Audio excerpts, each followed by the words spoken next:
कुछ जगहें सिर्फ वीरान नहीं होती, वे अपनी कहानियों में कैद होती हैं। ऐसी ही एक जगह थी शापित हवेली, जहां कदम रखते ही मौत की परछाइयां पीछा करने लगती हैं और जहां से वापस लौटना नामुमकिन होता है। एक खौफनाक सपना, एक रहस्यमयी हवेली और एक ऐसा सच जो इंसान की हड्डियों तक सिरहन पहुंचा दे। क्या अजय और रोहित इस हवेली के रहस्य को सुलझा पाएंगे या फिर से ये हवेली उन्हें भी अपना हिस्सा बना लेगी? तैयार हो जाइए डर और सस्पेंस के इस सफ़र पर निकलने के लिए, जहां हर दरवाजे के पीछे छिपा है एक नया रहस्य, एक नई दहशत। तो आइए जुड़िए डर का सफ़र विद टीटू के साथ और सुनिए शापित हवेली, एक ऐसी कहानी जो आपके रोंगटे खड़े कर देगी। काली अंधेरी रात थी, हवाओं में एक अजीब सा सन्नाटा था, लेकिन फिर भी ऐसा लग रहा था जैसे कोई फुसफुसा रहा हो। अजय अचानक चौंककर जाग उठा। उसका बदन पसीने से भींगा हुआ था। वो हाँफ रहा था जैसे किसी ने उसकी गर्दन दबाने की कोशिश की हो। उसकी आंखों में खौफ था। वही सपना फिर से। उस रात उसे एक ही सपना आता था, एक पुरानी टूटी फूटी हवेली जहां से अजीब सी चीखें आती थी। एक औरत सफ़ेद साड़ी में चल रही होती थी और उसके होंठ हिल रहे होते थे जैसे वो कुछ कहना चाहती हो। लेकिन अजय हर बार ठीक उसी पल जाग जाता जब वो औरत उसकी ओर बढ़ती। उसका दोस्त रोहित पास ही दूसरे बिस्तर पर सोया था। अजय ने उसे जगाया। रोहित, फिर वही सपना? यार, ये कोई आम सपना नहीं लग रहा, रोहित ने ऊँगते हुए कहा। फिर से वही हवेली? अजय, तू ज़्यादा हॉरर फिल्में देख रहा है। लेकिन अजय की आंखों में डर था। इस बार सपना ज़्यादा डरावना था और सबसे अजीब बात यह थी कि उस हवेली का पता उसे याद था। अगले ही दिन अजय ने इंटरनेट पर उस हवेली के बारे में खोजबीन चालू की। वो हवेली असल में मौजूद थी, एक पुरानी वीरान हवेली जिसे लोग शापित हवेली कहते थे।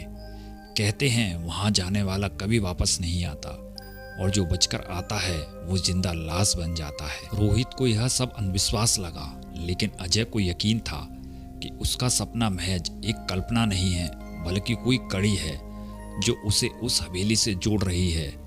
रोहित, हमें वहां जाना होगा। रोहित ने उसका माथा छुआ।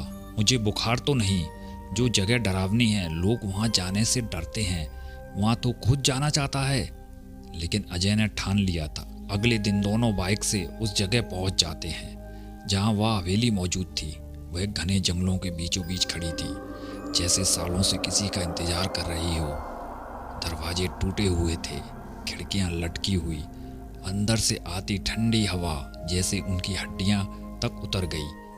अजय ने धीरे से कदम बढ़ाए, लेकिन तभी रुको, औरत की हल्की मगर ठंडी आवाज आई। दोनों दोस्त पीछे मुड़े, लेकिन वहां कोई नहीं था। रोहित घबरा कर बोला, भाई, ये तो बाहर से ही अजीब लग रही है, अंदर चलना सही रहेगा क्या? लेकिन अजय को ऐसा महसूस हो रहा था कि कोई उसे अंदर बुला रहा है, जैसे कोई उसकी प्रतीक्षा कर रहा है। अंदर कदम रखते ही समय थम गया। जैसे ही दोनों हवेली के अंदर गए, एक झटके में दरवाजा खुद ब खुद बंद हो गया। हवा में एक सर्द झोंका दौड़ा और एक खौफनाक आवाज गूंजने लगी, तुम्हें यहाँ नहीं आना चाहिए था। अचानक उनके पीछे की दीवार पर एक खून से एक नाम लिखा हुआ था, अजय। रोहित की आवाज कांप गई।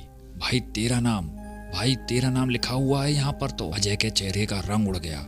वो समझ नहीं पा रहा था कि यह सपना था या हकीकत। लेकिन तभी हवेली के दूसरे छोर से किसी के कदमों की आहट आई। किसी को परछाई जैसी तेजी से भागी और अंधेरे में गुम हो गई। और तभी धड़ाम, छत से कुछ गिरा। दोनों ने ऊपर देखा और जो उन्होंने देखा उसकी वजह से उनके पैरों तले जमीन खिसक गई। क्या अजय का अतीत इस हवेली से जुड़ा है? क्या सच में कोई आत्मा उन्हें बुला रही है?